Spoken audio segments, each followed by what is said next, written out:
kolikkoa jokaista suomalaista kohti. Ja tilalle tulee yli 200 euroseteliä ja eurokolikkoa per asukas.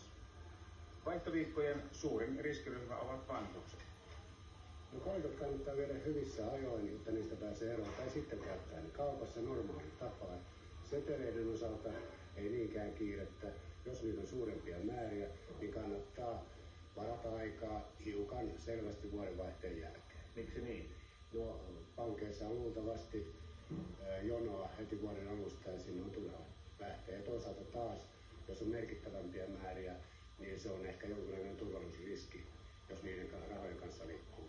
Ja yksi hyvä sääntö on se, että mihinkään yksittäisiin tuntemattomiin rahanvaihtajiin ei pidä turvata. No näin on. Suomessa ei ole olemassakaan ketään virallisia rahanvaihtajia. Ja kaikki ne, jotka esiintyy, ne toimii omaa lukuunsa ja voidaan jättää niin omaa arvoansa. Rahan väärentäminen on Suomessa ollut tähän mennessä lähinnä harrastajien puuhastelua. Esimerkiksi Saksan markasta ja Italian liirasta on liikkeellä aivan toisen luokan väärennöksiä. Ammattilaisille euron tulo 12 maahan yhtä aikaa